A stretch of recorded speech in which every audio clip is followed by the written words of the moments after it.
Since humankind has inhabited Alaska, there have been stories of abnormal lights and objects in the sky. These stories have continued through to the modern day, and with increasing frequency. Surrounded by wilderness, scores of tourists flock to the metropolis of Anchorage as a gateway to Alaska's natural wonder. But another, more unnerving kind of visitor frequents the skies over Anchorage. This airspace is eerily appealing to unknown aircraft. Why Anchorage? What could UFOs want with this remote Alaskan city?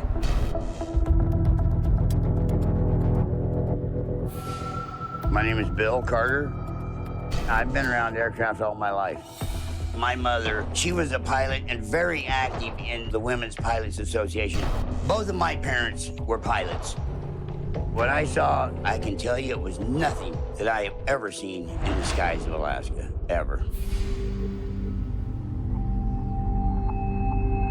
I was from Oregon, came up here for a 2-week job in 1984, and I've been here ever since. I couldn't be in the situation we're in right now without my wife, Patricia. My name is Patricia Roll. I'm at the Baskin, born and raised Anchorage, Alaska. Nothing could prepare Bill and Patricia for what they witnessed together on a frozen winter night.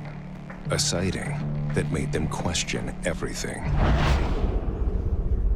December 16th, 2019. It's a night I'll never forget. Bill and I were getting into the car, and we saw something in the night skies that did not belong there. It was what we called orange orbs.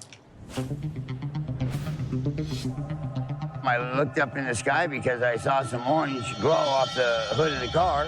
Pat said, "What's that?" Wow. What the hell? I don't know, look at that. An orange orb, huge, and it's coming towards us. The moment I saw it, I said, "That's a UFO." It's something. And then I see another one coming right behind the first one. Same altitude, and they're moving towards me. About that time, another one comes up.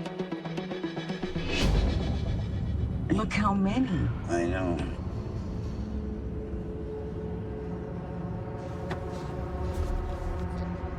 I jumped out of the car, and there is no sound. No sound at all. They do not make a sound. They were extremely bright. Very bright. Bright. A bright I've never seen before. Bill did tell me to go get my camera, so I got my phone out.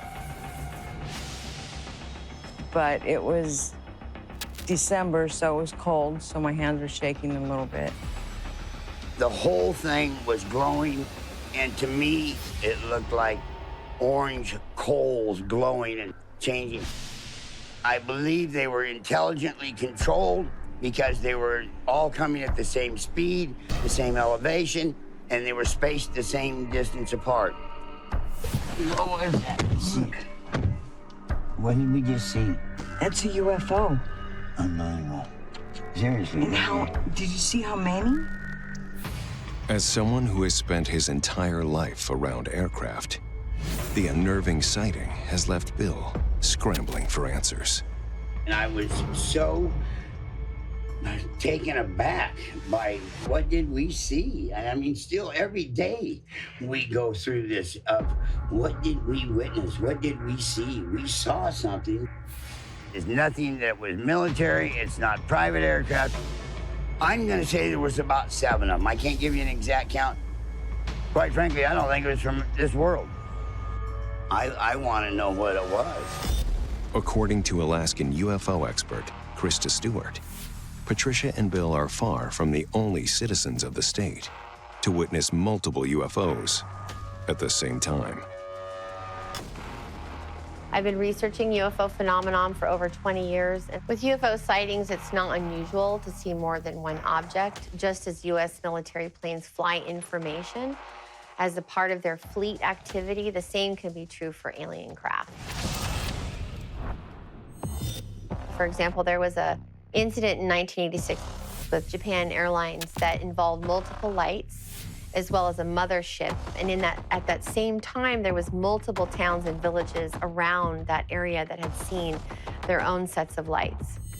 There's been a lot of multiple sightings of craft in one incident. Well, there was a sighting over a village, a remote village in Alaska, where there were multiple lights in the sky, multiple craft and colors on display for all the residents of that village. In that incident, it came across as though they were putting on a show specifically for that village, for the people to see. It didn't fit that it would be any kind of activity where they were specifically doing something else. With all the acreage of the state of Alaska, for them to be in that specific location, I believe that it was definitely an interaction with the villagers themselves. The possibilities for why there would be multiple craft could be endless, from them traveling from point A to point B, for them doing some kind of activity in that specific location, or even interacting with the people in that location that is viewing that sighting. But it's not just what they saw that night in December of 2019 that has Bill worried. It's the specific spot in the sky where it all happened.